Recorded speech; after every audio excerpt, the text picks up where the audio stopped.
Hello everyone. This video is the video key for your continuing practice of identifying slope and y-intercept. This is going to be your answers to slide number 15 in your linear learning targets. All right, so in this practice problem, we want to find three solutions that we're going to place in here, and they're telling us to remember we typically choose one negative along with zero and then one positive value so that we get a trend, or we get to see what the line is looking like both on the negative side and the positive side of our x values. So, and then we're going to graph the equation from those points, and then they want us to find the slope using the graph, so using the points on the graph and also using the slope formula. We'll get to that in a minute. So let's just start with the first thing. So find three solutions. So I'm just going to choose -1, 0, and 1. That seems logical to me. So all we're going to do is just plug in -1 on this first one for our x and solve for y.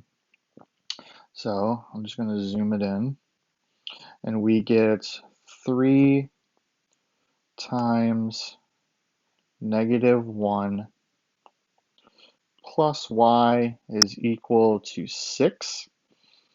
And then 3 times that -1 is -3 plus y equals 6.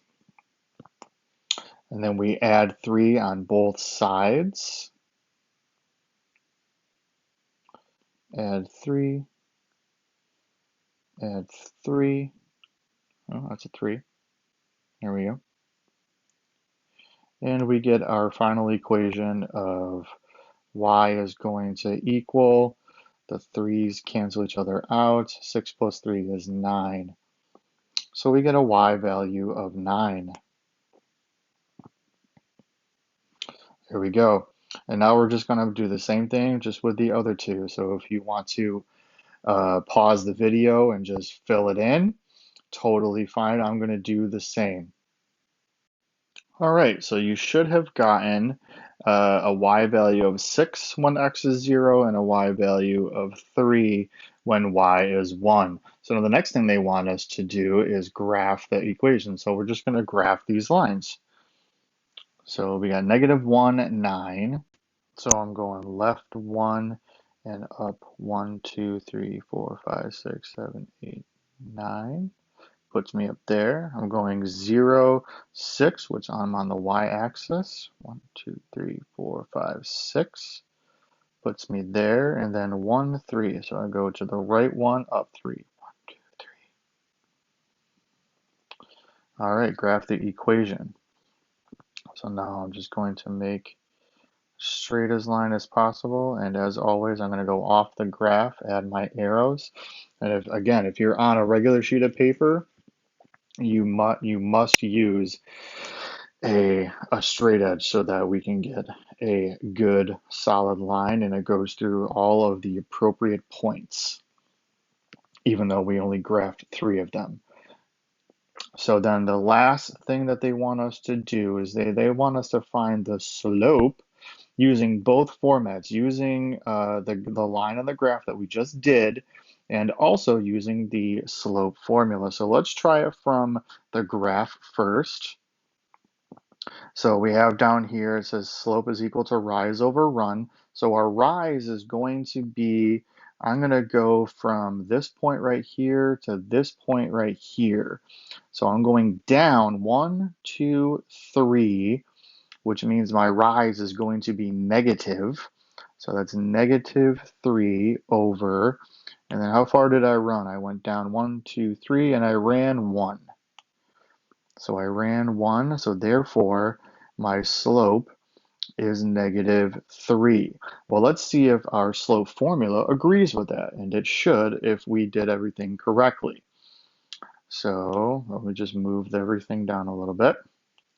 And let's recall that our slope, or small m, is equal to y2 minus y1 divided by x2 minus x1.